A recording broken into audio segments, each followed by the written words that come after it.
forces of feudalism, imperialism, and domestic big capitalists, the same ones that subject them to propaganda regarding an imaginary enemy. It is also a very small counter to the constant propaganda by the ruling class that controls our mainstream and popular media. Hence, there's an urgent need to take the truth to the people. It is a big task to fulfill, and we are trying our best in that direction. Now, to introduce our speaker, Professor Anand Teltumde. He's a public intellectual, Marxist scholar, a prolific writer, and a civil rights activist. He is among India's leading experts on the issue of caste. Professor Anand has a background in mechanics and engineering. He was an executive director at Bharat Petroleum and a managing director at Petronet India Limited before becoming an academician. He taught at IIT Kharagpur and Goa Institute of Management. In the aftermath of the RSS attacks in Bhima Koregaon in 2018, many critics of the Modi government were arrested under the fabricated Elgar Parishad case. Professor Anand was one of the accused and has been recently released on bail. He has extensively written about caste in India, including its origins and the various Dalit movements in India. Some of his major works on caste include The Persistence of Caste, The Khairlanchi Murders, and India's Hidden Apathy, Republic of Caste, Dalits, Past, Present, and Future. His most recent book is Iconoclast, a reflective biography of Babasaheb Ambedkar. In Iconoclast, Professor Anand offers a fresh look on Dr. B.R. Ambedkar, moving beyond the glorified stories. In his own words, he says, Babasaheb Ambedkar for me is not just a person, but he also personifies the movement that shaped the life of over 200 million people. His story, therefore, is simultaneously the saga of that struggle too. More importantly, he is not a part of the bygone past, but is a life force, perhaps more powerful than during his lifetime, that is still impacting the future of millions, not of the living only ones, but of those who but are not yet to be born. Through rich analysis and powerful photographs, Professor Anand portrays Ambedkar as a human, a visionary, and a challenger of norms. Today, however, we focus on the question of caste itself. At a time when confusion regarding caste abounds both within the Dalit and left movements, we request Professor Anand to share his ideas and insights so that we can together arrive at a better understanding of caste. Over to you, sir. Thank you. And congratulations to you all for bringing us Spark for last 2 years. I personally have been enjoying it a lot. I think without any ado, I would get on to the topic. Caste, as you all know, has been a defining feature of Indian society for millennia. Understanding it does not require dwelling into speculative debates about its origin, as caste has continually evolved. What castes are today is not what they were at the inception, nor even during the transformative period of Jyotirao Phule and Babasaheb Ambedkar movement. Recognizing this evolution is crucial, as caste has undergone profound changes under the impact of political and economic shifts before and during colonial times and early post-colonial decades. These changes, however, are often overlooked in contemporary sociological and political discourse.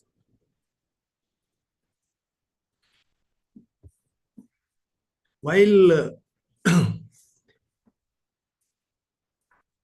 classical caste was rigid, religiously sanctioned, and occupationally defined, the contemporary form operates as a socio-political and economic category with more fluid boundaries. Yet the persistence of caste discrimination, endogamy, caste-based violence, and its pivotal place in politics demonstrates its enduring power in Indian society. To understand caste's constitutional and structural development, the perspective provided in Mark Callender's seminal book, Competing Inequalities, Law and Backward Classes in India, may be useful. It describes 3 modes of manifestation of caste. 1. Sacral mode refers to the traditional, ritualistic, and hierarchical understanding of caste rooted in religious and cultural norms. Castes are viewed as part of a unified Hindu religious order, hierarchically organized according to Varnas, that is Brahmin, Kshatriya, Vaishya, and Shudra. This mode, often invoked by courts and colonial authorities, re- relied on scriptural doctrines and notions of purity and pollution to classify castes, with personal laws applied differently to twice born, that is Dvija caste and Shudras. 2. Sectarian mode. This represents caste as a community-based identity, often aligned with shared social practices, kinship, and endogamy. Castes function as independent religious communities with distinct doctrine and practices. These self-contained units operated autonomously, independent of broader Hindu religious principles. 3. Associational mode. It highlights the evolution of caste as a political or organizational identity where caste groups mobilize for economic, political, and social advantages. Castes act as self-governing social units, not necessarily tied to religion, but organized around shared cultural and social functions. This mode extends beyond Hinduism to include caste-like structures among other religious communities such as Muslims, Christians, and Parsis. The colonial state applied these modes variably to suit its purposes. While it recognized caste role in local governance through sectarian and associational frameworks, it relied heavily on sacral mode for personal law governance. The sacral framework reinforced a colonial schema that conceptualized India as a land of religious communities, influencing social and political discourses, including the anti-caste movements. Ambedkar, for instance, heavily critiqued Hindu scriptures, that is, Dharma Shastras, in his efforts to annihilate caste, reflecting the dominance of sacral conception of caste in his thought process. His ultimate act of conversion to Buddhism also underscores sacral conception of caste. However, in reality, caste conform more to the sectarian and associational modes. They operated as autonomous quasi-religious communities with distinct practices and cultural systems, often independent of scriptural mandates. This cultural embeddedness made caste a deeply internalized part of Indian society. Associational characteristics such as self-governance were also evident, particularly in pluralistic setting where diverse communities coexisted harmoniously. One may identify these three modes being associated with the Varna hierarchy from the Brahmin downwards. While Brahminic castes followed the sacral mode in ordering their hierarchy as per the religious scriptures in a diminishing manner, the Shudra and Avarnas reflected sectarian and associational modes. This corresponds to the empirical reality that in the rural areas, the practitioners of caste, that is Shudras and Avarnas, do not have an iota of scriptural sense behind their conduct, but the caste contradiction between them unfolds in the most pronounced manner, often taking violent forms. Caste among the upper Varnas was ritually ordained.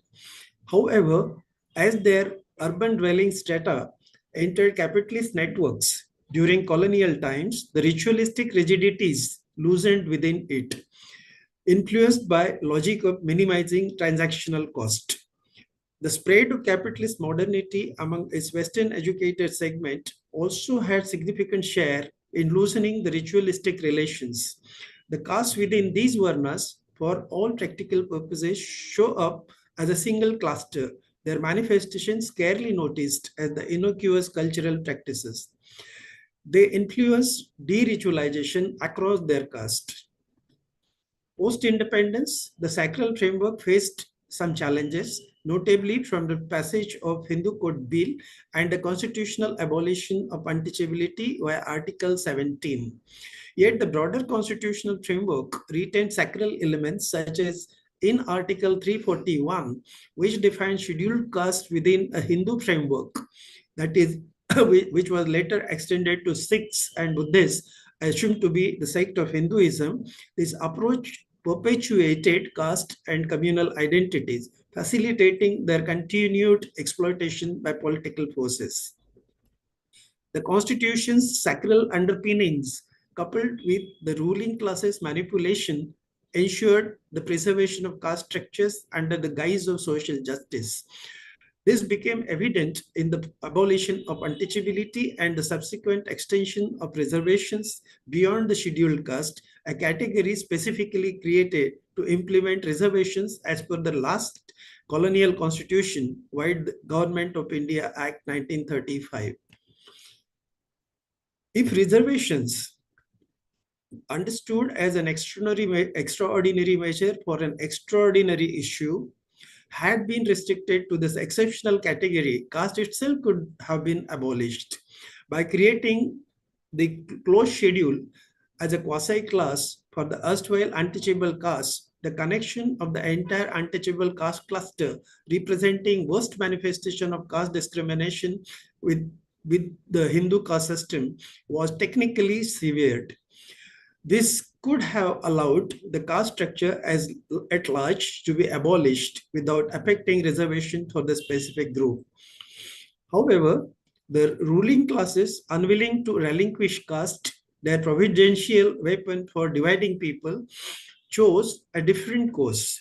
To reinforce the logic of and maintain the caste structure, reservations were extended to the scheduled tribes and backward castes, an amorphous category potentially encompassing all in the backward country like India.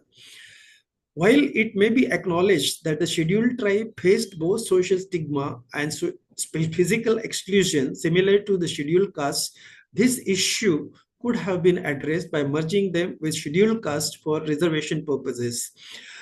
A mechanism could have been easily devised to ensure their proportional share within the quota system.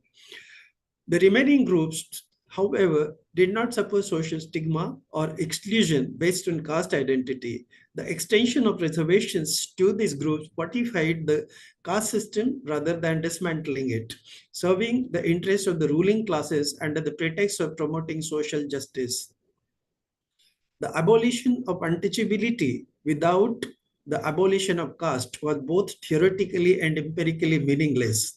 Dr. Ambedkar himself understood this, yet found himself unable to address it in the Constituent Assembly.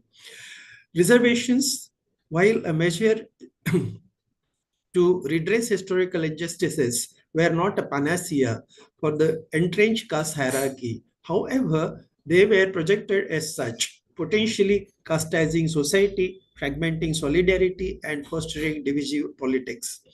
Reservations, moreover, allowed the ruling classes to evade the responsibility of implementing universal measures such as free education, healthcare, and livelihood security, fundamental inputs required for the minimal empowerment of all people. Without these universal provisions, it may be argued even the reservation system could not achieve its intended efficacy. Since reservations have become a significant prop for caste identities and electoral politics, their primary beneficiary, caste today may be seen as constitutional castes. The classical caste system, left to contend with the forces of capitalism, might have gradually withered away. Instead, it was transplanted into the modernist framework of the Constitution, rendering it nearly indestructible. Since the Constitution has privileged the sacral mode, restricting the scheduled caste to Hindus, the associated notion of hierarchy also is inherited by the contemporary castes. Castes do remain a deeply hierarchical system, with the Varna forming a notional meta-structure and subcaste and sub-subcastes creating intricate nested hierarchies. Colonial attempts to codify castes through census exercises failed to capture their fluid and evolving nature. New castes have emerged while others have dissolved over time, illustrating the dynamic adaptability of caste. This ever-changing structure continues to reinforce caste as a pervasive ideology of superiority and inferiority internalized by individual at subconscious level.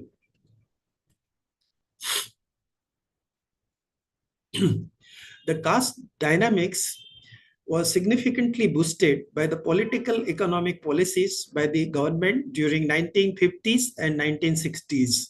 The Congress Party government was obligated to fulfill promises made during the freedom struggle. Foremost among these was land reform. Accordingly, land reforms were implemented through various land ceiling legislation of the states. While these reforms sounded good on paper, they embodied a political objective of the Congress, that is, to create a class from among the most popular Shudra caste band that would serve as its agent in rural areas where it lacked organization. Excess land was distributed to Shudra caste tenants whose names appeared in land records.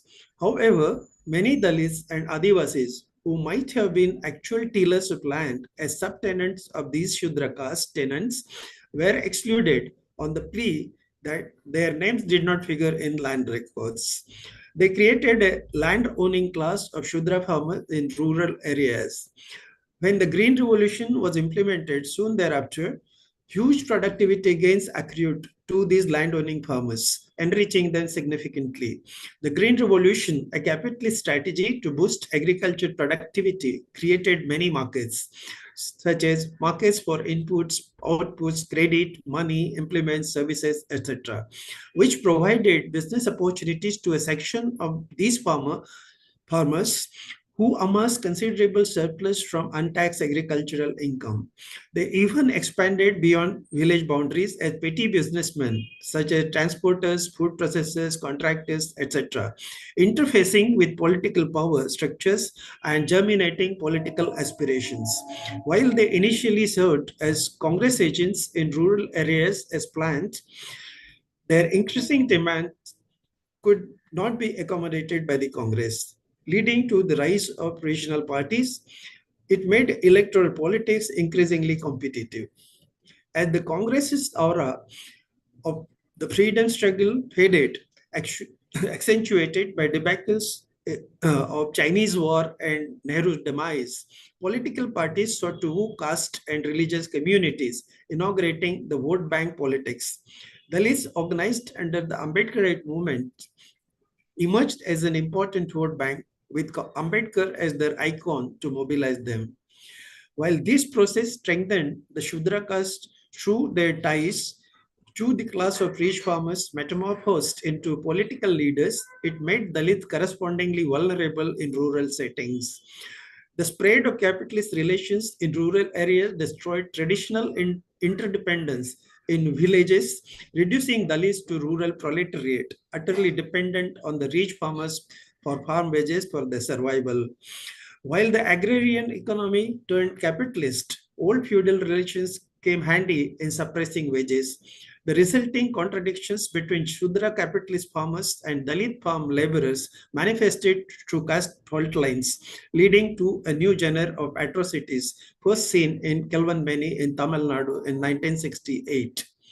It is vital to understand that these changes in the caste complexion of society were primarily caused by political economic transformations and not by cultural or psychological processes. Politics based on caste identity, particularly for the emancipation of lower castes like Dalits, needs careful strategic considerations. On one hand, it provides a platform for the historically oppressed to assert their rights and challenge entrenched hierarchies. On the other, it risks perpetuating caste as a defining social and political factor rather than dismantling it. Caste-based politics often fragments marginalized groups, as seen in the Dalit movement. It addresses symptoms like representation and policy measures rather than structural causes such as economic inequities and land ownership patterns. Political parties claiming to represent Dalits or lower castes are sometimes co-opted by dominant caste or class interests, diluting their emancipatory agenda. For instance, Dalit leaders in mainstream parties may prioritize party loyalty over community interests.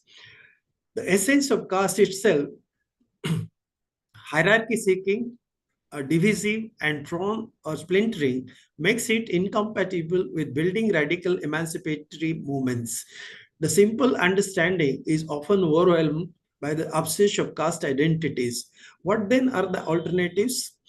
The obvious answer lies in class-based coalitions. Since oppression intersects with economic exploitation, addressing broader socio-economic inequalities can strengthen Dalit emancipation.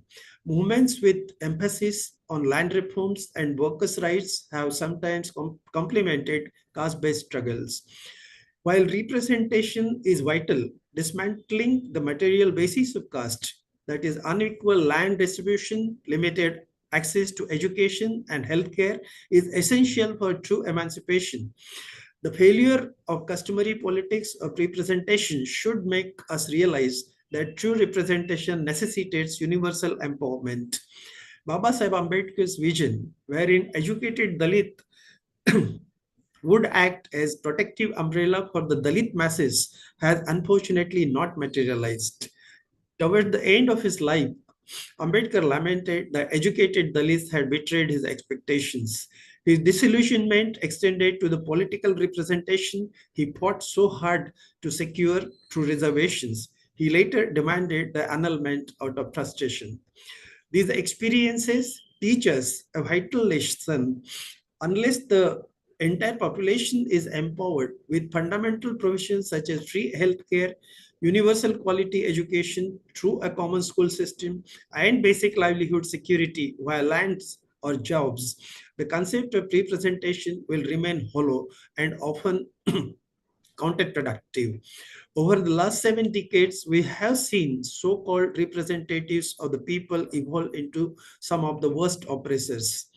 Radical politics requires a broader force, one that cannot emerge from fundamental caste identities. The glitched idea of Bahujan, conceived as a coalition of all oppressed castes and even religious minorities, may occasionally secure electoral victories under the first post kind of system of election. However, it cannot advance any radical or emancipatory project. The electoral success of the Kanshira Mayavati duo and similar attempts at showcasing the unity of the oppressed castes might yield momentary gains, but it falls short of achieving lasting transformative change. Only the unity of the working class can pave the way of the annihilation of caste. Thank you. I think I stop here and leave some time for question and answer. All right. Yeah, Hello. sure. Yes, yes. Uh, so whoever wants to ask questions, Yeah. please do drop a message in the box. Where? Like in the chat box. Should I ask people to unmute themselves?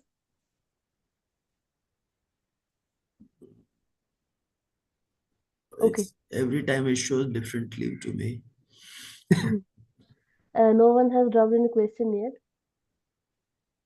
Attendees, if anyone has any questions, please do write in the chat box. Satyam, if there's any question on YouTube, can you let us know?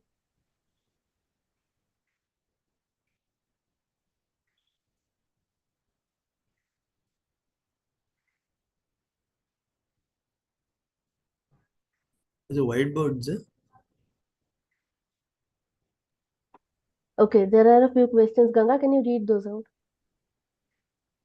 Okay, these are to me directly. Okay. I'll read those out. So there's a question from Shobhit. They're asking, can you talk more about why Ambedkar wanted reservation and why it has panned out over the years?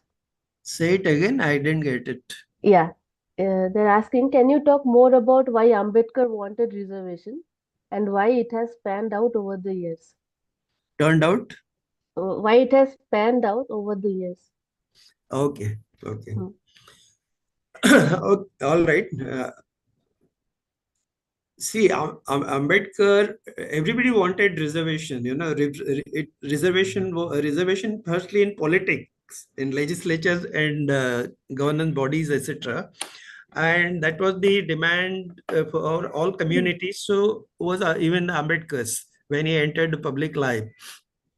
So he started with his Southborough Commission testimony, wherein he wanted some something like representation in legislative bodies for the untouchables, and thereafter his fight actually went on when he in between he went to England to complete his studies, came back, started his movements again, and uh, then meaning there were many strands of his movements too. Initially, he started asserting like public civil rights at Mahad, as you might know.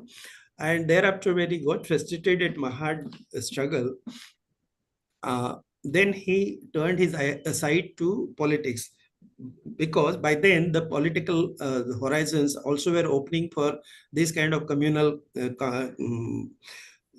uh, conflicts in a big way. So Muslims were given something like the separate electorates and reservations in parliamentary reforms, and thereafter the 19 reform, the second installments were due for Montague Chelmsford reforms, and there was an opportunity seen by him, and he pushed his demands for the reservations in politics. And First, firstly, it was something like a joint electorate and separate electorates. I hope all people understand this, what joint electorate and separate electorates are. And it culminated into second roundtable conference wherein he pushed against Gandhi, the separate electorate. Gandhi was very against separate electorates. And ultimately, when Ambedkar won separate electorate, Gandhi actually sat on indefinite fast at Yerwada and challenged it. And he's almost blackmailed Ambedkar into signing what is called Pune Pact. So this way, the reservation in has come in. So fighting for reservation was very natural in those days. The devolution of powers to Indians was coming in, and then all the communities wanted the representation to partake the political power, share of political power.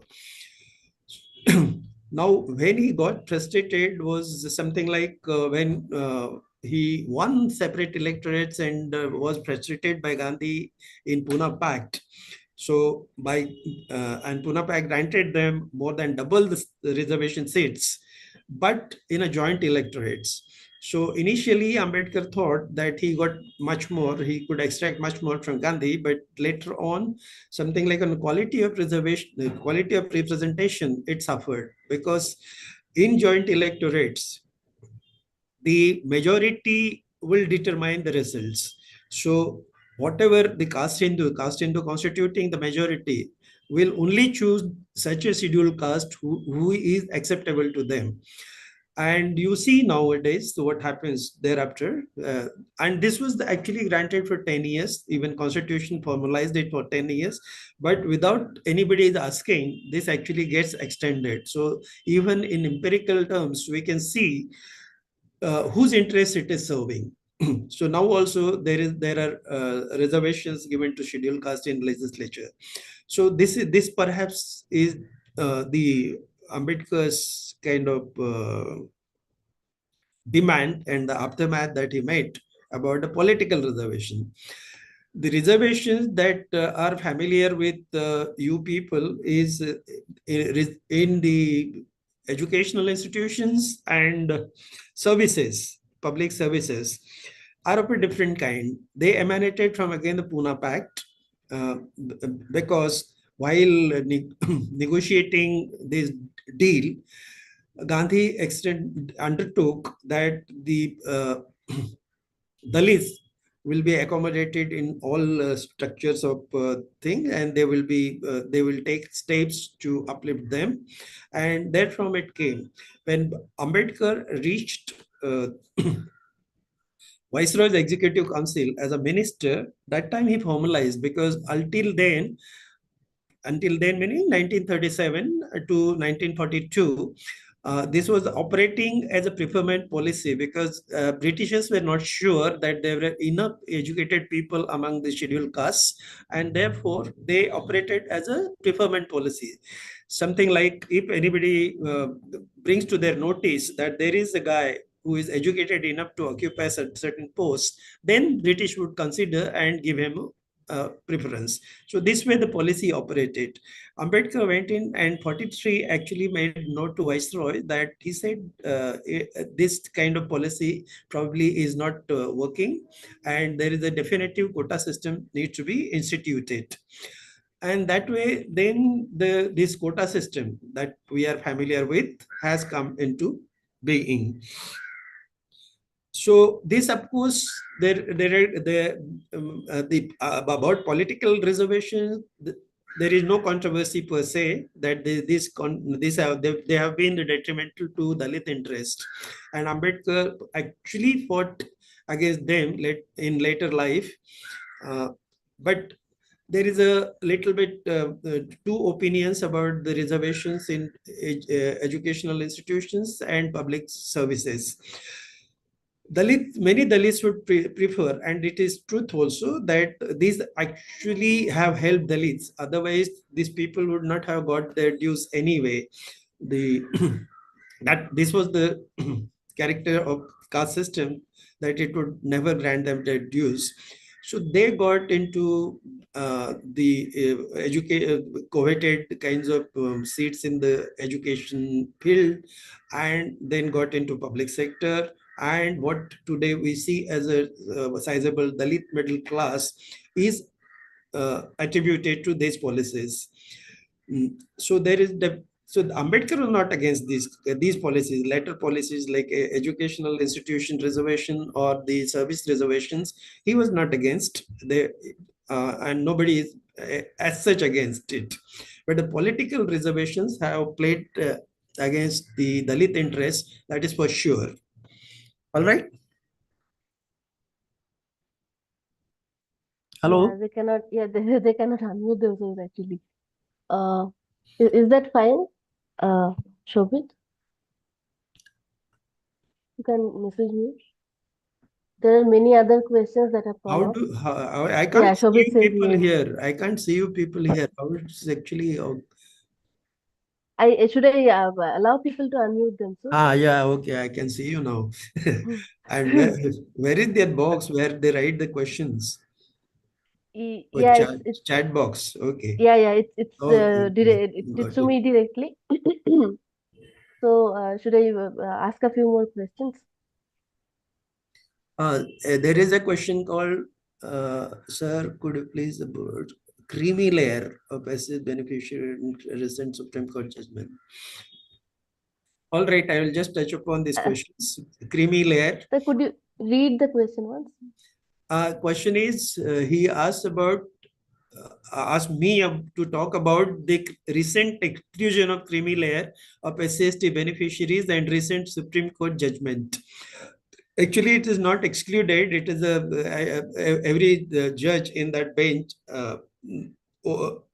expressed their opinion. This was the subcategorization case that the reservation of scheduled caste should be subcategorized because all constituent castes are not benefited equally. That was the contention, and therefore whatever their share needs to be given to them, that kind of argument.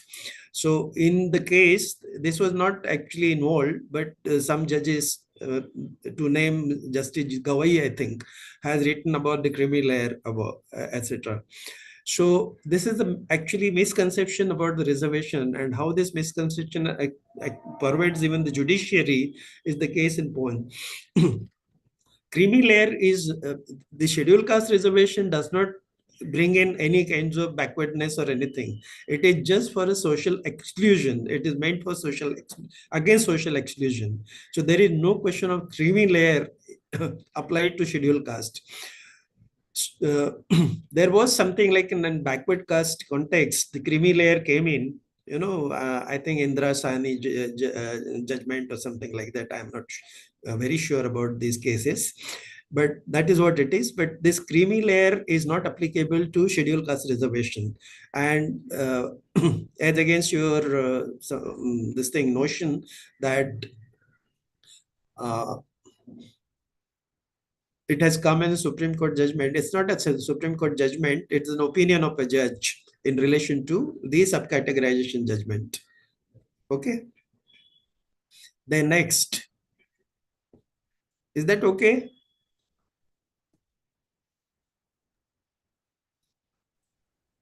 The Hindu right wing using Dalit politics talking point like recognizing a caste hero by making statue and getting the vote uh, subaltern votes of subaltern vote from the numerically smaller community. At least I can say about West Bengal, this is happening. What's your comment about this? Yeah, I have not touched upon the Hindu rights strategies, etc.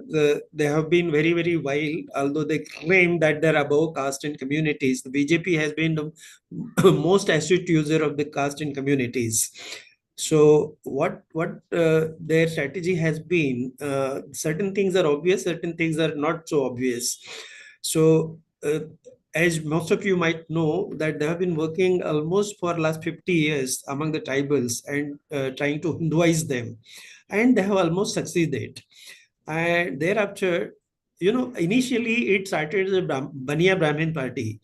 There is no doubt about it. But in between, when this actually goes to the parent RSS, so RSS was a Baniya, Brahmin Baniya kind of organization, was confined to those people only. And it remained so until even Golwalkar died. Golwalkar as a big ideologue of RSS. Thereafter, one guy who, Devras, Balasaheb Devras, who took over RSS, and he actually transformed it into what it is today. This fellow has been a very big strategist, and he realized that uh, uh, if it remains confined to just this upper caste, it's now going to make mark in the politics of the country, because it valorizes the politic valorizes the numbers, and these combined numbers would not actually reach there. So he actually started this kind of politics, and therefrom started sort of uh, co-opting Ambedkar into the Pratasmaraniya, to be remembered at the daybreak. And they launched something like a vehicle called Samarasta Manch, uh, so social harmony front, wherein all castes, etc. And they started sort of spreading lies like Ambedkar met RSS guys and he had a good relations with him and all kinds of things. And very surreptitiously, there are a lot of literature produced, and distributed among the lower castes, so that they are comforted that they are not actually Brahminic party, and they have also sympathies like. So this way they started doing it, and in very practical terms, they realized in course of time, 90s, of course, the neoliberal reforms came and they got the boost for their kind of politics, and they started sort of expecting that someday they can also reach the seat of power. And there they strategize that they there are certain minor castes among scheduled castes, and they are not as organized. Major caste, meaning the more populous caste among scheduled castes, are Ambedkarites. Because it actually goes from something like in Maharashtra background that Ambedkar belonged to Mahakaste, which was the most populous caste in the Marathi-speaking area. And likewise, in every state, there would be a most populous caste who assume that Ambedkar is their man, and this became something like an Ambedkarites. But there are non-Ambedkarite Dalit among scheduled caste who maybe something like a 40% of them or 30% of them. So something this mass BJP started sort of wooing, and they captured them. So And in process, they started creating their own icons. They started propping up this thing without antagonizing Ambedkar per se. And now you see that all these minor castes they co-opted, and now even the major caste. Today, now for 2014 onwards, there is no doubt about that even the major Ambedkar parties also are with BJP. Something like from 2014 onward, the number of reserve seats that BJP backed are more than any other party. And 2019 election, their tally was more than all the parties put together. Even in recent Maharashtra election, out of 29 reserve seats, 20 were backed by BJP. This is the kind of thing that happens in Maharashtra, which is a den of Ambedkar politics. All right. Next Sir, question is, oh, I have a bunch of questions here sent to me as well. Should I read one now? yeah, read it. Ani is asking, does Professor Teltumde have any views on the controversy over Fatima Sheikh? Controversy? Over Fatima Sheikh. Fatima Sheikh. Yeah. Oh, you'll have to tell me, but something is going on, but I couldn't pay attention to that. What is controversy? Can you tell me? Okay, I'll ask Ani to unmute themselves.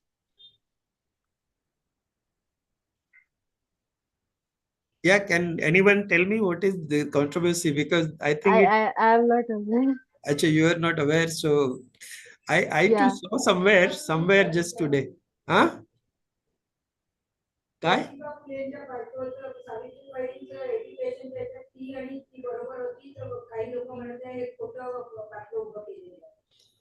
Oh, that is nonsense. My wife says that Okay, yeah. some people are contending that it is false that Fatima Sheikh was meaning she assisted Savitri Bai Phule in teaching in the girls' school that Phule had started. So that's nonsense. Absolutely, they will create controversy out of nothing. That Fatima Sheikh was a Muslim lady, and it is well documented that she did so as a co-teacher with Savitri Bai Phule. She is as great and as Savitri Bai Phule, who is today admired by the world. Okay. Saurabh Raj from YouTube, they're asking, what are the paths ahead if reservations are quashed? I think a few other people had similar questions. I'm not got you. Okay, sorry. Some people are asking, what are the paths ahead if Past? what are the paths ahead? Like, what is the way forward if reservations are quashed? What the way forward? Yeah, I think yeah. You talked about it near the end, but yeah, there are. Yeah, actually, uh, what could be the way forward? I actually indicated in my presentation the way forward only could be because if you use the idiom of caste, you are nowhere. Caste only knows splitting. Okay, it splits like amoeba. So that has been the empirical experience also for last several years. So and the way forward to be actually coming together, unless you build solidarities, you can't have a movement, you can't have any struggle, you can't have anything for that matter. So as a result, you'll have to sort of identify on what basis you could come together. So the viable basis to come together is something like a class. That's an alternative thing. When I say class, many people among Dalits actually get alarmed that I'm Marxist, etc. Just uttering class does not make one Marxist. Okay, I may be anyist or whatever, but that is not a thing. A class indicates that your status in the world, your so on that basis you could come together.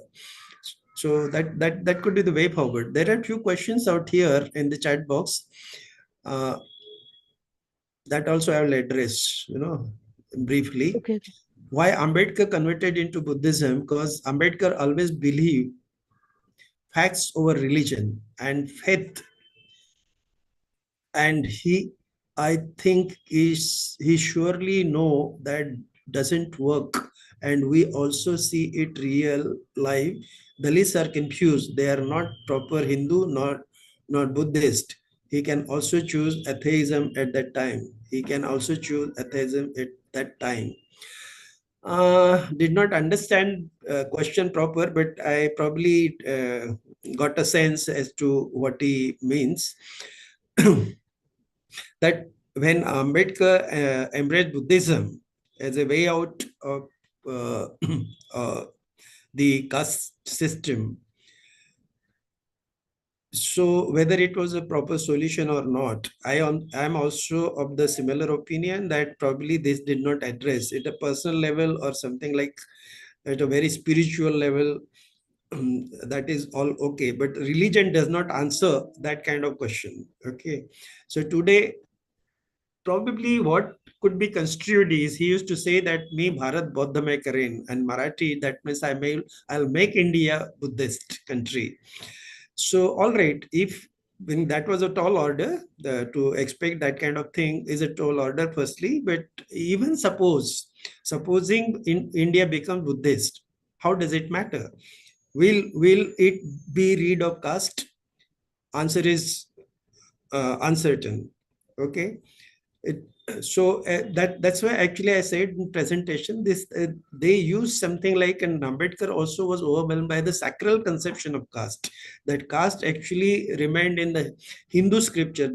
They came from Hindu scriptures, and in order to annihilate caste, the Hindu scriptures are to be destroyed. There is a problem with that, because the castes that exist in rural areas in very predominant terms are actually sectarian and associational. That's why I actually distinguish caste into three segments, and clarified that kind of conception was erroneous. That to see caste as emanating from Hindu scriptures was not all that correct. And this was little bit drawn by British colonizers, because they had agenda setting power, and these people actually followed. They were dragged into that kind of thing. Even the quota system and everything, like one lady Francisca Jensenius says that British had that power of setting agenda, and most of the Indians were actually dragged into that. uh, So is the case with something like an electoral system, whether FPTP system or PR system. There is an alternate PR system. If the PR system, the PR is proportional representation. So if that system had been instituted right in the constitution, probably many of our problems would not have been there.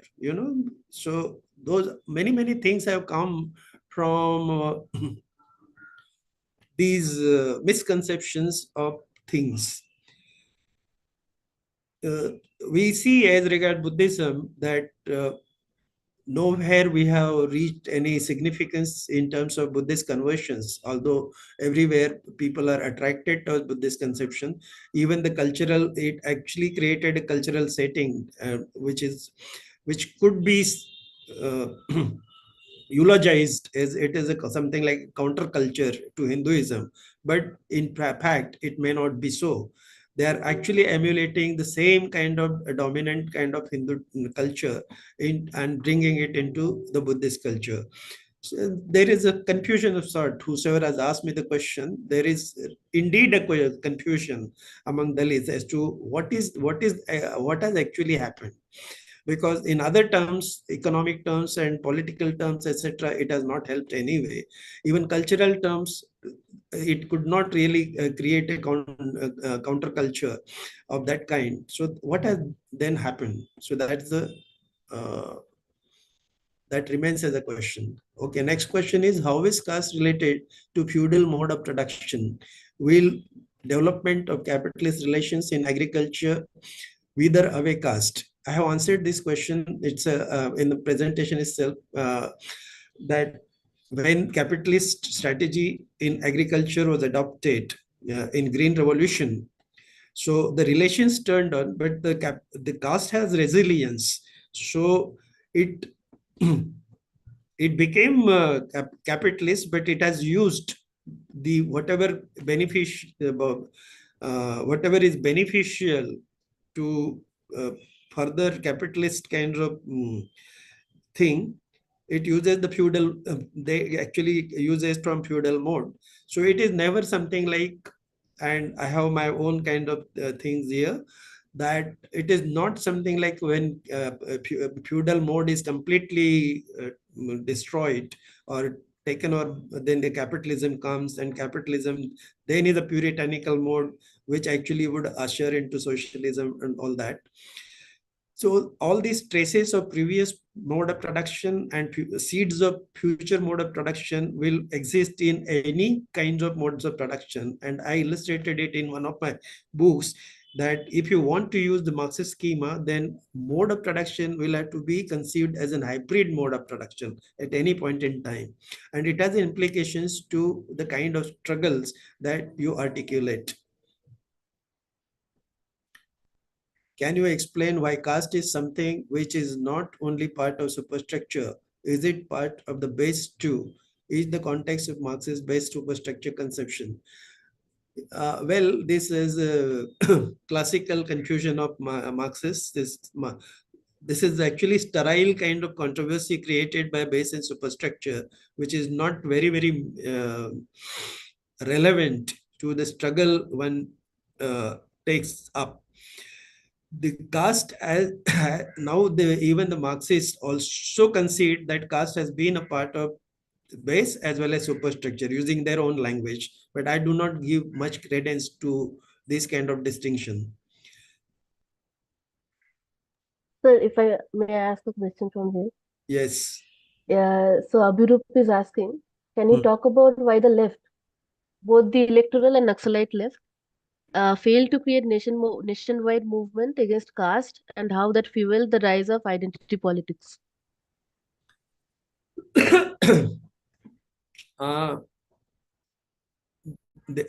See, Naxalite movement, many things they have taken up, like that was the appeal to the Dalits, because Dalit movement was not bringing in results, etc. And these people had taken up the cause of that. But they also kept on creating the same kind of this, just I said about this base and superstructure kind of thing. They were also not clear. That clarity never reached that to that extent, so far as I know. And they went on sort of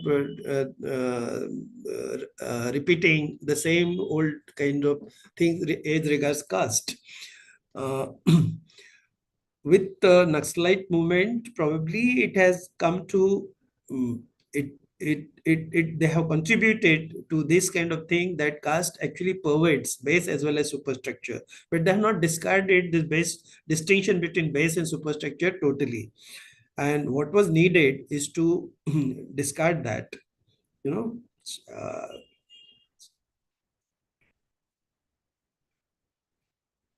Yeah.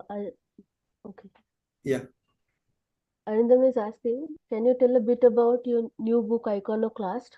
How is it different from other Ambedkar biographies?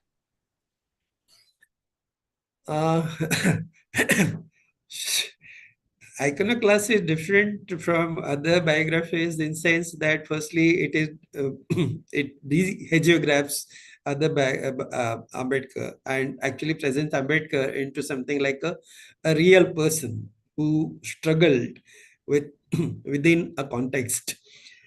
So what I stressed in the book is that all great men for that matter, but Ambedkar, I projected in a very different way. Ambedkar is not just a great man. Ambedkar actually epitomizes the complete history of Dalit movement, and he becomes very special.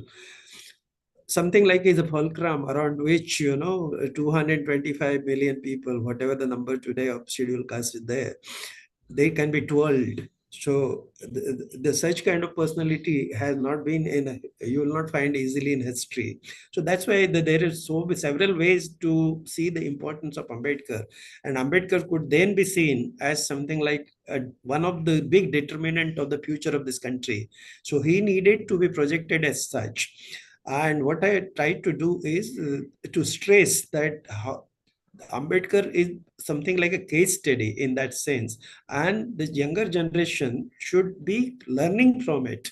It's not something like to worship or take him something as a stereotype, great man and all that. He was great, no doubt about it, but his greatness needs to be understood in the context. And what is the what is the use of even understanding unless you learn from that? So the past is to be learned from, and that is the way I sort of presented Ambedkar in iconoclast. So it might uh, that meaning it might create little bit unease among many people, but I sort of went on reflecting on his policies so as to just facilitate people's learning. I asked, kept on questioning his decisions, his kind of things, thinking, uh, and so on and so forth. So it's not the last word that I am uttering, but I am facilitating that way. What kind of questions can be asked of Ambedkar, and what lessons can be learned from that? Therefore, okay, yeah. Okay. The next question is from Mahalakshmi. They're asking, my question is, can you talk about what has caused the widened polarization of different left groups itself, like Ambedkarites rejecting Marx and vice versa? What Yeah, fragmentation of left and Dalits is it? yeah. Ah, okay. So there are many forces that act upon it, and that is the importance of something like clarity on ideology, right? So many Marxists actually split.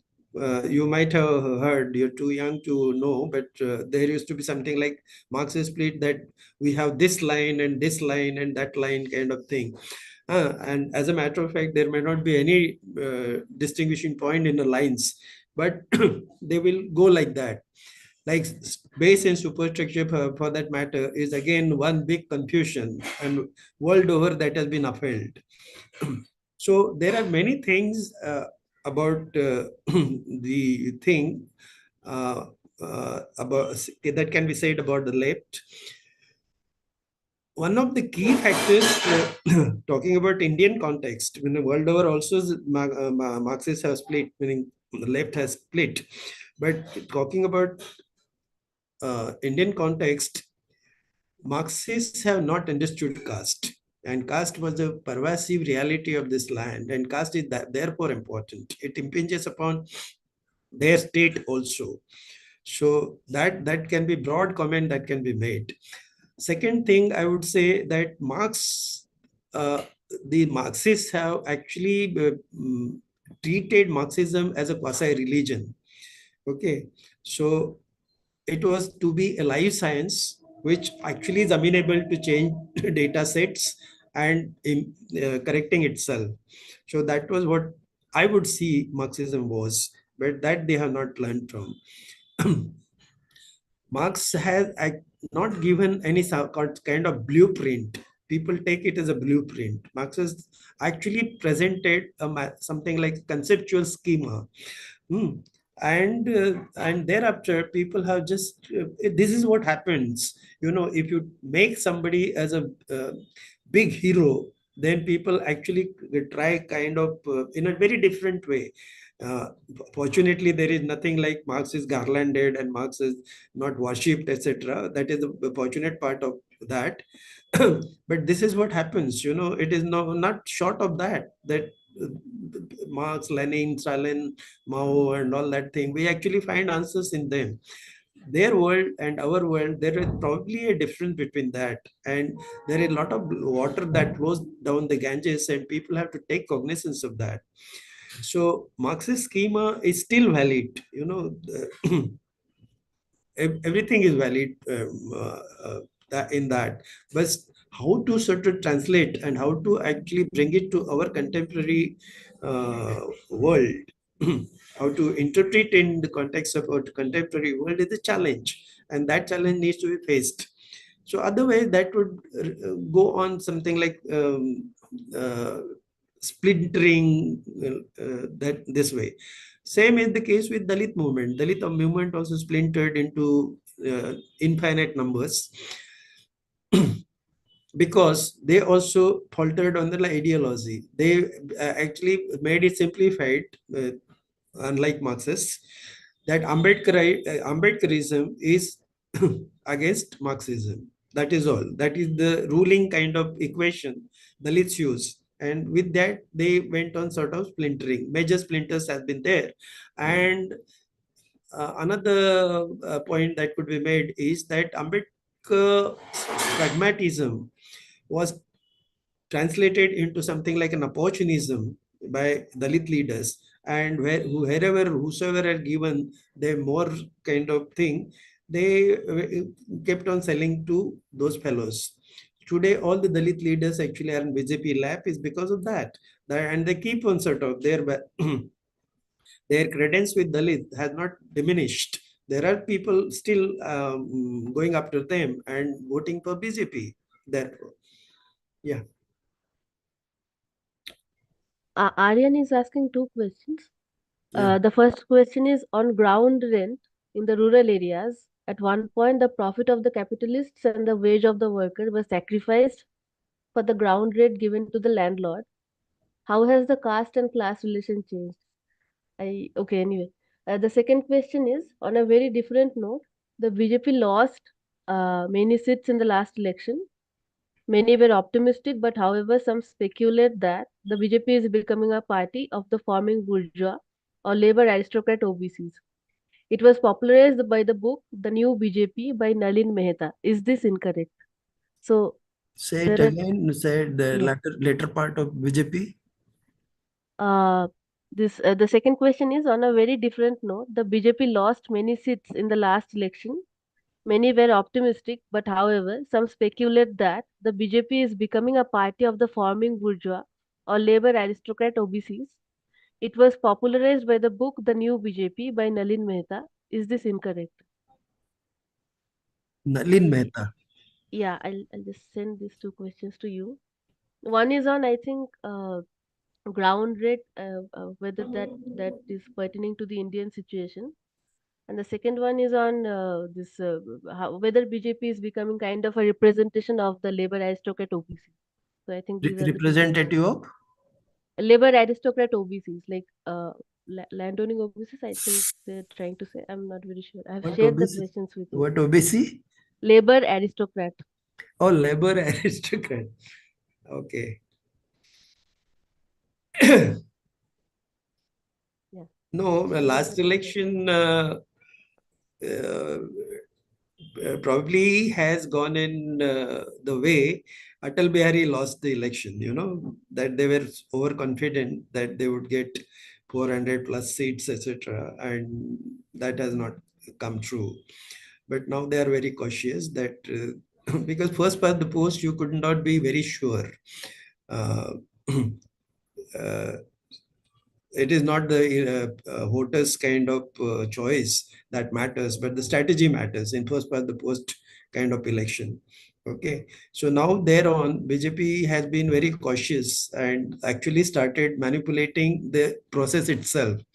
There are a lot of clamor about voting list manipulation, and then the process around EVMs and so on and so forth, and making sure that they get their expected numbers. Organizationally, they are the best organized party, richest party, etc. So those kinds of things are on their side. Uh, about labor aristocracy or something like I'm confused with that term, and related to BJP, it is more confusing. But OBCs, etc. Yes, OBC, their mainstay has been OBC because they Hinduized OBC, and Hindutvaization of OBC is very natural because OBC is one. Uh, mm, Meaning OBC are the caste which are in vicinity of Dalit. Their social esteem depends upon their relative Brahmanism vis-a-vis Dalit. So if the Brahmin party embraces them, OBC will be jump on that. So the mainstay of BJP has been OBC. And thereafter, this is supplemented by Dalits also in massive terms. So these are two bigger vote banks today supporting BJP. So that in electoral context, that needs to be sort of kept in mind. uh, Previous thing is lost. Previous question is I did not understand and couldn't hear you properly. I shared the question with you. Can you check once?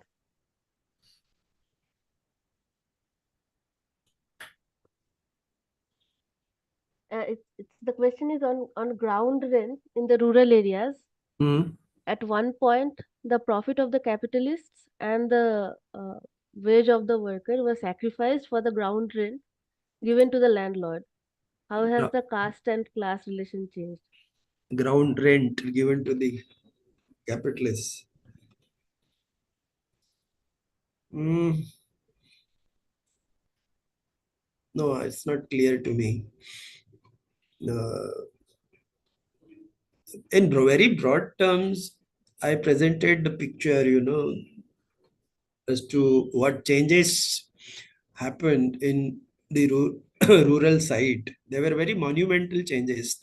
I somewhere rhetorically call it the changes that have not taken place in 1,000 years before, but they go unnoticed.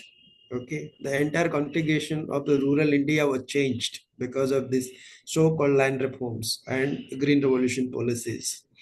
But they go unnoticed. Now, in micro terms, what ground rents or wages, etc., etc., I have not had an opportunity to dwell into, and I don't know.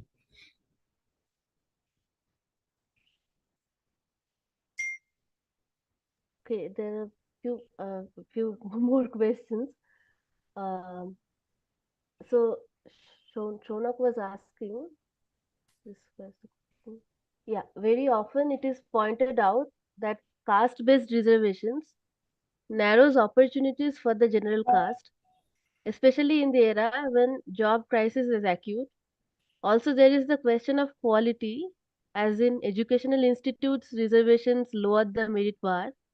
Can you please elaborate this? What is the counter for this kind of question? Yeah, the Reservations meritocracy argument. lower the quality bar, is it? Yeah, like how to counter that kind of question is what Shonok is asking. Okay. No, see, there are a lot of. It's not very correct even nowadays. If you consider the present thing, it might not be very much like that. Even the very elite institutes, if you take reservation cutoffs, etc., are not very much lower. I have been in IIT, that is there, but the initial sort of intake of reserved people, the Dalit students, etc., the cutoff is really appears low, but they, as they study in the institutes, they actually cope up with that kind of thing and they get it. And many second order institutions, etc., you would find that Dalit students actually topping the people, topping the batches, So nothing much can be construed, and so-called this merit argument is not so valid, because Dalit come with so many handicaps. The marks is not the only parameter with which their merit could be judged. Okay, so they come with many handicaps, and that handicap lingers on for some time. But when they cross that barrier, that threshold, and there are many Dalit individuals who have really shown up. So it may not be very what to be called. It's not very valid.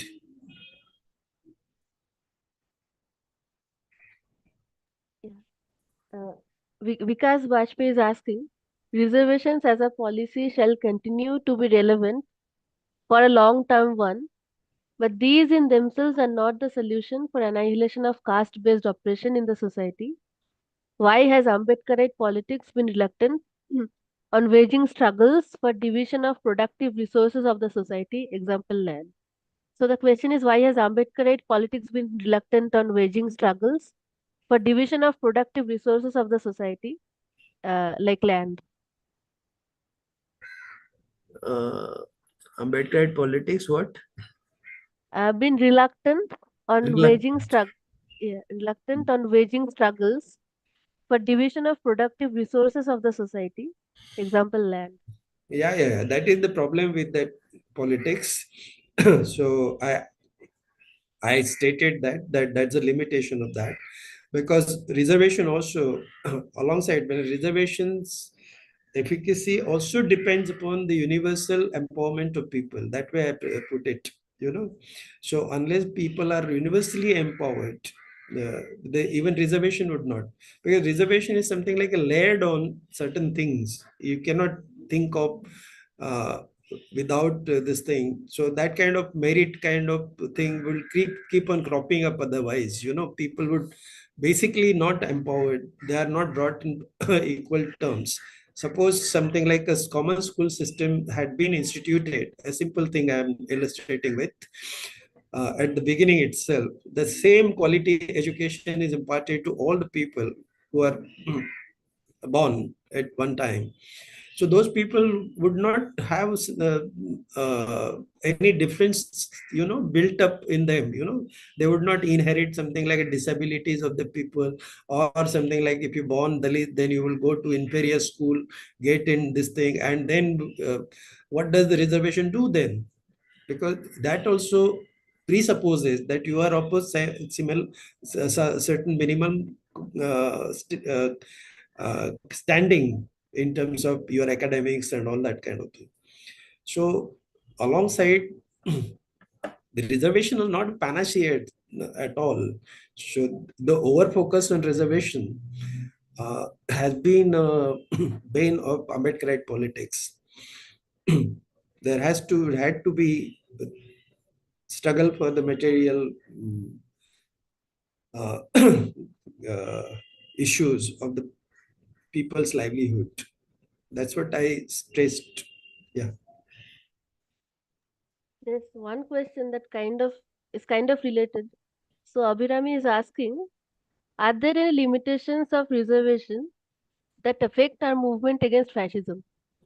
Against fascism. Yeah. Reservation actually placates people. That is the kind of thing that happens, and the kind of solidarities required for fighting fascism hmm, would be truncated. So that is the detrimental effect the reservation could be attributed to.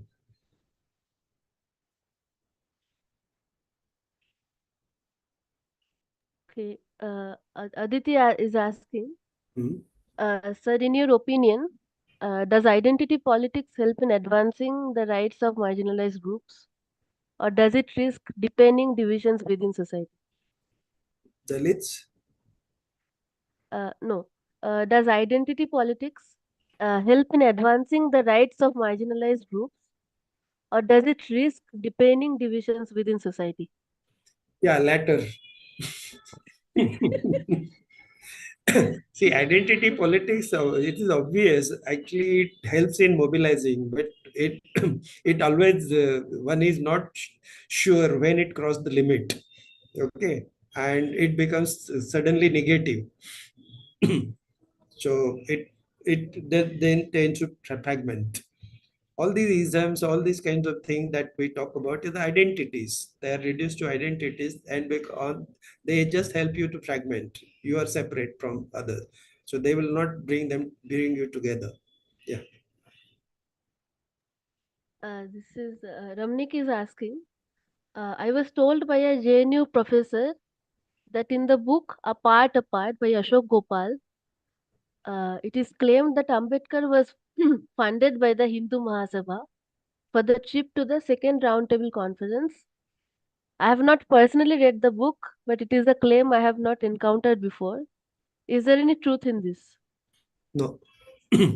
Okay, okay. No, I don't think even part apart it is written like that. So I don't think I had read it in jail itself, but and commented in greater details. No, that is not true. Ambedkar was hosted by the British government only, so there is no question of funding by Hindu Mahasabha.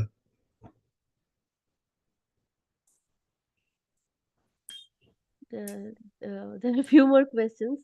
So Rakesh is asking, can you throw the light on the caste system in modern India? That how it's acting, covering from the constitution. Covering? From the constitution. I think they're asking like under the constitution how caste system is operating in modern India. That's what I Yes. presented. Maybe it has not gone across. I can share that thing with you and then we could read it. Okay. And Yeah, yeah, yeah. so today's Yeah. caste rather are the constitutional caste. I've been calling this for a long time. So and have been very critical of this entire gamut. So they are sustained by and they were uh, preserved. The intrigue goes in the making of the constitution itself. Right from then it starts, and the castes were artificially preserved to divide people because caste and religion, they are the two potential weapons in the ruling class's hand, and they were proven to be so. So no ruling class will let go of them. So because of that, they preserved, and the alibi was reservations, social justice for caste, and secularism. I have not talked about secularism, of course, but secularism also the same trick has been played to make it in a very particular way, and very people actually support it. Something like secularism with Indian characteristic, like China says a socialism with Chinese characteristics. Okay. Sir, let me know if you're like, getting late or anything. Like when let me know when we need to stop. There are a few more questions. Hmm. Bhumi is asking, what are your thoughts on the conflicts between the Mahar and Mang communities? And how do these conflicts affect the classifications? I think sub-classification they're talking about. Yeah. Categorization. Is- Hmm. hmm. Between No, conflicts but between Mahar this and is Mang. no, this is not very much confined to Mahars and Mangs. This is you can make it something like a majority or populous caste within scheduled caste and minor castes in scheduled caste. So that kind of contradiction, which is actually pumped by the ruling classes also to some extent, and this categorization issue was amplified. So which has now gone to Supreme Court, and Supreme Court gave a judgment in its favor. Otherwise, it is lingering on since mid 90s. Started almost in Telangana, and before that also there were some traces of subcategorization. So there is, see, no caste is homogeneous. That is a very commonsensical thing that can be said about it. No caste is homogeneous, then there would be always inequities, etc., among castes also, and that they needed to be ironed out. So it is not to be something like playing the game in the hands of ruling classes. Uh, but this is what happens. The minor caste became the prey for their own games. Yeah. Mm. Sanya is asking, sir, what are your views on Periyar Ramaswamy? Views on On Periyar.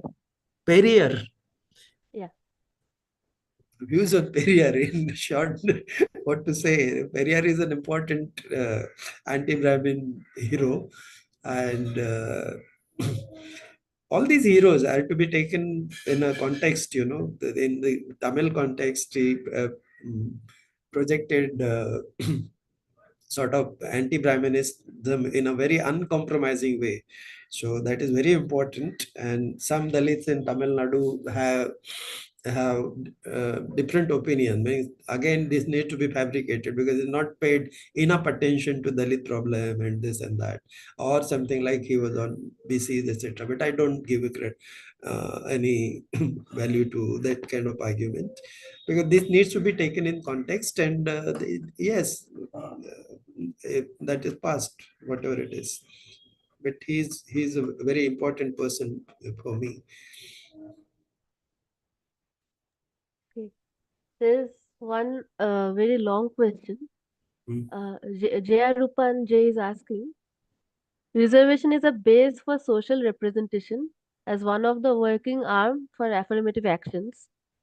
Despite all explanations available, why do certain classes of people who emerge from privileged communities stick a stigma towards AA and criticize, while they themselves hold a 50% cap for the same? T.B. Macaulay in Minutes on Education 1854 stated British education system they had to bring the pass percentage for the second class had to be brought down from 45 to 33, wherein the student body consisted of Dijas, Brahmins, and Kayasthas. So the whole argument on merit is flawed, isn't it? When there has been a generational advantage. Uh, so I think the question is, why is there a stigma related to reservation? Where, yeah. Yeah, I think it can be seen in different way also. The questions in different ways and can be classed in that merit argument kind of thing. So, isn't it? That the pass percentage being brought down from 45, Yeah, 30, yeah. etc., etc. So you can actually quibble ad infinitum around these things, but the basic point remains that the simple marks-based kind of thing does not gauge your merit. Hmm. It's combination of many more things. So that is one of the things it should be understood and could be taken as pinch of salt. That it does not meaning I have been votary of a different kind because I also insisted all through my life that once you reach meaning once you cross your threshold of handicap, etc., there should not be any reason left, for your non-performance. So even academically also, Dalit should actually top. There is nothing beyond certain things. There is nothing like you cannot use your background for your non-performance. So, although I say so, mm, and in my personal life, I demonstrated that it doesn't really count. You can outcompete anybody for that matter. That should be the motto because you may have to struggle a little bit more than other people, but you should get over your handicap and no more this kind of merit thing you can give opportunity to others to comment on. Uh, Nayonika is asking, Mm. how do the caste-related views of early RSS leaders compare with those of contemporary leaders? Is there a divergence in the views held by the current leaders of the RSS BJP from those held by early leaders of the RSS or VHP? Leaders of RSS or VHP, Vishwa Hindu Parishad. uh, no, I already said that earlier RSS when it formed, etc., up to Golwarkar's death, it remained as a very Brahminic party, and Devras actually extended it to accommodate all the lower castes. So there is a huge difference between these two approaches. And Uh, yeah. uh, there are a few more questions. Nanika has a second question, which is, how has the presence of Hindutva ideology within the administrative system post 2014 influenced policies and practices related to caste and caste based human rights? Can specific policies or case studies illustrate this influence? In post 2014 caste and class, you may not be discerning their policies regarding caste, etc.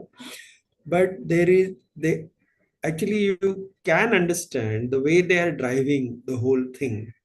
The BJP's policies are against this reservation, etc. You can it's not it doesn't it doesn't take much brain to understand what they want. They want to recreate something like or bring in something like a Brahminic paradigm that existed, of course adjusted to present conditions, because that cannot be replicated in toto. So what are the kinds of things that there would be in hierarchy? Society is basically hierarchical. All people are not created equal. Okay, some wise people should be at the helm of affair, and they all rest should be falling in line. This kind of egalitarianism, etc., etc., equality, fraternity, etc., is nonsense. The reservation is nonsense. They should go away, and they have played out this kind of thing, bringing in something like uh, the what economically weaker sections reservation, for that matter. It's a laughable thing, but it's passed by Supreme Court anyway. It stands now and it's been operative, so you can predict what they would do. It's not a big deal, and this has been going on in administrative circles. The marginalization of Dalits, So, etc., etc., is a palpable reality. mm, uh, there are two more questions. One is, can the gap between Dalit politics and left revolutionary politics be bridged, and how? So that kind of like, what's that task in the current situation? That's one question by Yeah, Vijay that Bajpayee. that is what I posed this thing, because now this is a wishful thinking that they cannot come together in a, in short term, but they will have to work in directionally. They will have to work, and the precondition for this all is that Dalits ought to realize their mistakes, okay, realize what the caste is, what is possible with caste identities, and all those kinds of things. And left also should understand what kind of mistakes they have made. So directionally, if they want to this is the basic kind of thing that they ought to achieve, and thereafter they should move in the direction that there is no alternative than coming than they're coming together. Yeah. One last question Last I'll ask, question. I Wow. think. So Prabhu Deva has asked on YouTube, since you have commented about Dalit leaders in India, I am eager to hear your opinion about Tiruma Valavan, a Dalit leader in Tamil Nadu. Oh, I see. I would chant talking about the specific person, but Tiruma Valvan happens to be my friend, and he actually stands out as a one Dalit leader whom I would respect. Okay, Uh, beyond that, all Dalit leaders have been sold out. So he is actually standing firm on ground. It is very difficult. While I say this thing, and why I say this thing is in the context of the situation, political situation today. It is very difficult to stand firm on something and not compromise in present political paradigm. So I think he is conducting very well. So far, so good. Okay. Uh, there's one more question should I One ask? more. And Oh, sir, what's yours? he said Okay. at So 6:30. yeah.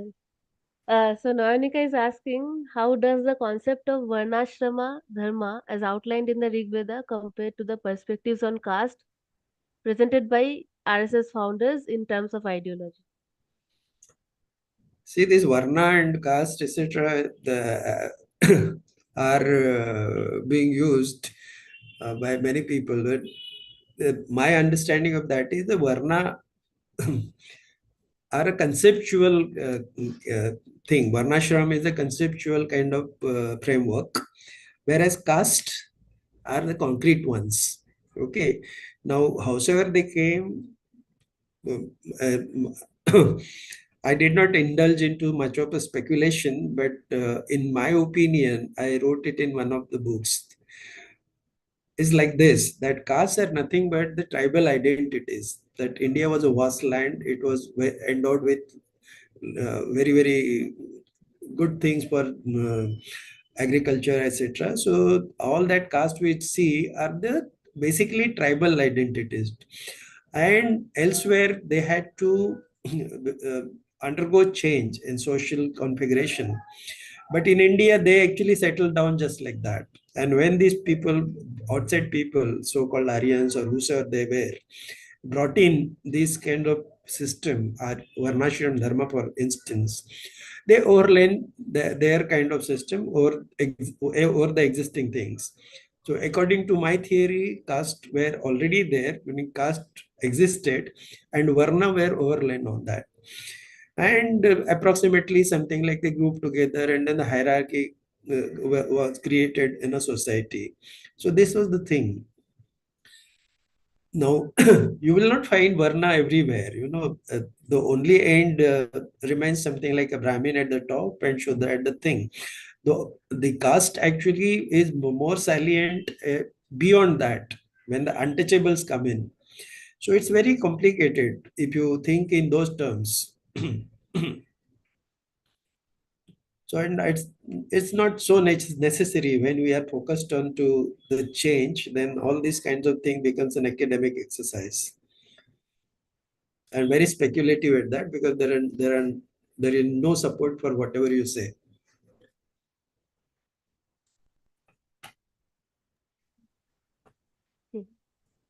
All over? Yeah. Huh? I Yeah, think yeah, yeah.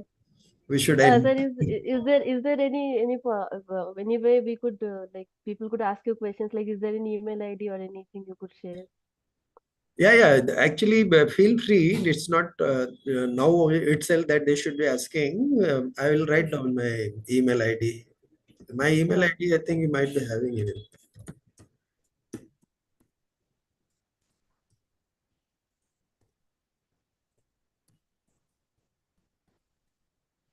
So this is my email ID. Whoever wants to ask anything, huh? E, uh, I who did it reach? prescient 2023 at Gmail. Okay. Okay. Oh, it's not I'll going. yeah, I'm not able to see it for some You are reason. not seeing that, no? Prescient in Uh, English word 2023 at gmail.com. Or Arindam will have uh, my ID.